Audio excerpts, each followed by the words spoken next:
All right. Well, not an official Think podcast episode today. I am just testing out a new lighting setup that I've got here in my studio office. And I also got this new mic, and I wanted to see what it sounds like.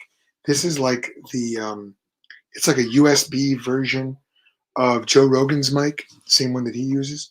So I'm just testing it out, trying to see what it sounds like, if it's any good. I think it's maybe the gain's a little high right there.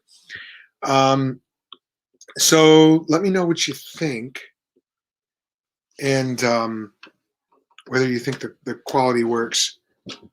Um, yeah, okay. I'm still getting used to this setup. But I wanted to give you a quick heads up and just a quick update on what's been going on here at the Think Institute and with our work, and then something for you to pray about. So first of all, let me know what you think of the lighting.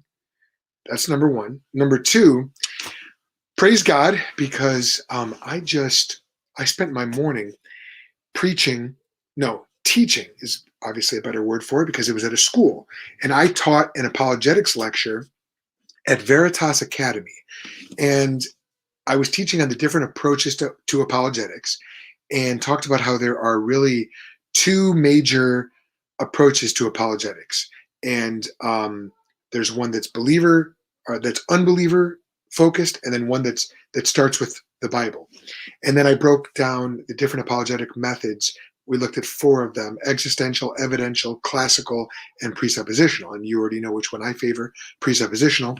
But we categorized those according to those two broader categories. And I got to tell you, it went amazing.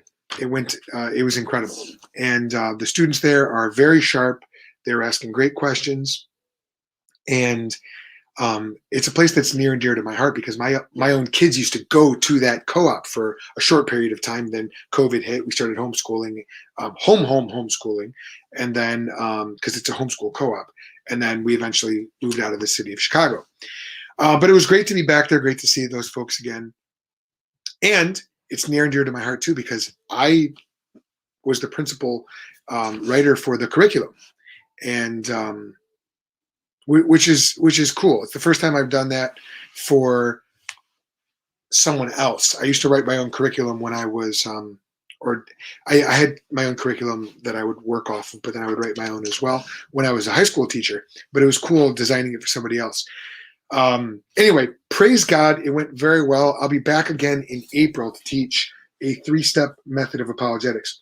But I also wanted to ask for your prayers, because I got asked last minute, a couple days ago, to go and speak at something called it's called Declaring Truth at Mardi Gras, and it's a missions trip with a conference component.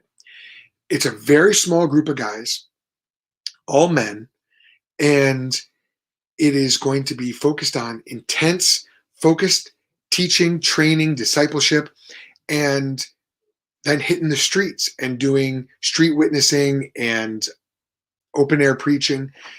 And I don't do a lot of that. In fact, I've only ever preached at like an abortion clinic one time. I did that recently. You can catch my episode that I did recently about that, where I spoke with Glenn Bilkis and Tyler Terdici.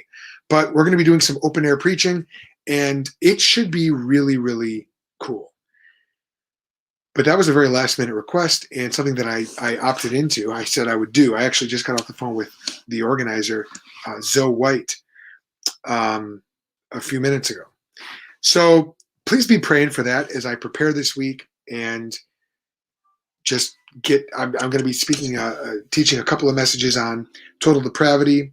Not quite sure the passages I'm going to use yet, and where I'm going to go with that, but the Lord knows, and He'll help me. But please pray, and let me know what you think of the new setup. Okay, I think it looks pretty good, but you tell me what you think. Okay, I got to get downstairs for dinner. I don't know if you heard my kids banging on the door, but I got to get downstairs for dinner. Thanks for watching. Till next time, I hope it made you think.